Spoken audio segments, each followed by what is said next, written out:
Today you're in luck, because I'm going to show you how to make the most amazing, delectable, decadent, delicious sandwich you have ever had in your entire life. It's made like any other sandwich. Bread, other stuff, more bread. But what makes this sandwich special is the fact that I made it, and it's completely different from anything you've ever tasted, because most people wouldn't put this in a sandwich together. I would give you the list of ingredients, but I prefer to keep things spontaneous, and as such, I would like to spring them upon you as I go. First off, I'll start with the bread. This is chocolate chip bread. I don't know if you realize, but chocolate chip bread is kind of amazing. I didn't even know it existed until I saw it in the store the other day, and I had to choose it because this is a special sandwich. First off, you toast the bread. The toaster doesn't work very well, so bear with me. I'll keep working on this. You toast the bread because you don't want it all foamy and smushy. You need a bread that's textured, really thick and crunchy, so that whenever you bite into it, you're like, this is a good sandwich.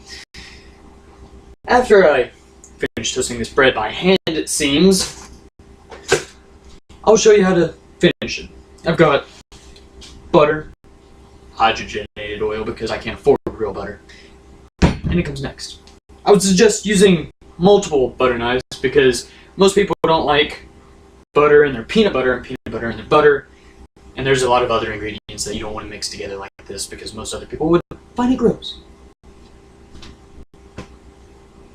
The toaster's working, so that's a swell job. At the moment, I will continue opening all the other containers as I have to wait on the bread. Please forgive my weakness. I'm not good at opening shit.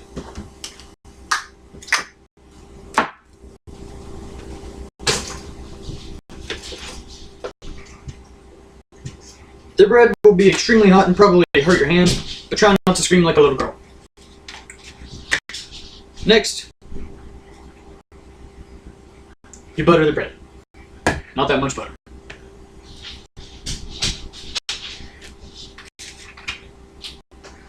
I prefer to butter one side rather than both sides because you don't really need butter on both sides. And you can't taste the difference. Next comes peanut butter. I once had a friend who told me that he makes gourmet peanut butter sandwiches. And he said that he does this because it tastes better and it makes them seem refined and elegant. I asked him, that sounds amazing. How do you make a gourmet peanut butter sandwich though? And he told me all that he does is add a very thick, even layer of peanut butter on his sandwich so that it comes out looking marvelous. To me, that's not how you make a gourmet peanut butter sandwich. I like my peanut butter to be all uneven, asymmetrical, sporadic if you will. Because what's better than having a peanut butter sandwich than having a peanut butter sandwich, forgetting you're having a peanut butter sandwich, and then being like, that's a lot of peanut butter, I love me a peanut butter sandwich. Making it up. After that, I like my chocolate spread. It's not called cocoa butter. I'm going to call it cocoa butter just to keep it the theme. You want to put a hefty dose on there, normally. But since I have chocolate chip bread, which is amazing by the way, I would recommend a slightly lesser amount. Just smear that on there on top of the peanut butter. It doesn't need to look pretty. The sandwich isn't going to be pretty whenever you eat it. After you're done with that, you can move on to the next ingredient, which is a surprise. Apple butter.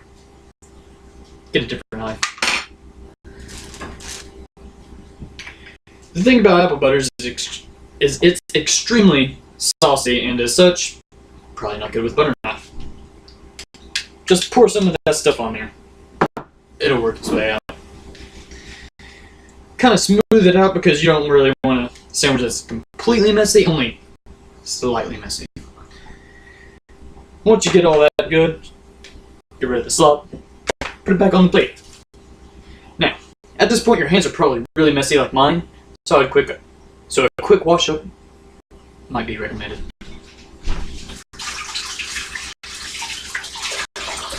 Also, just wash them off the knife because you might need it later. Who knows?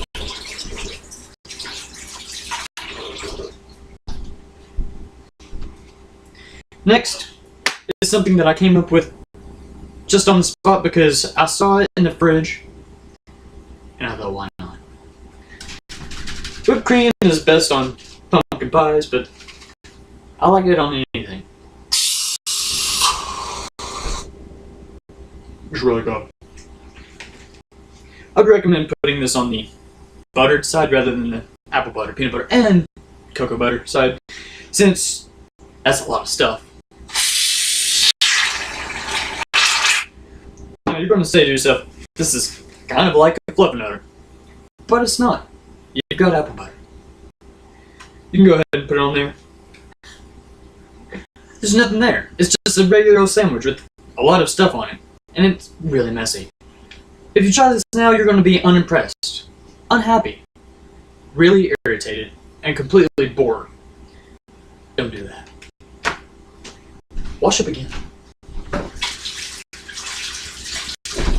Instead, what you're going to do now is put the final touch on your magnanimous sandwich. And this is a fried egg, with the yolk still intact. Unfortunately, I do not have the time nor the skill to procure such an egg, and as such I have asked my girlfriend, the most amazing girlfriend in the world, to create a fried egg. She did it before I made this video. That's why I microwaved it in the magical oven. Just take that, buddy, throw it around on the sandwich, and you're good to go. Now, put that sandwich back together, and you have a super deluxe peanut butter and jelly without jelly. Go.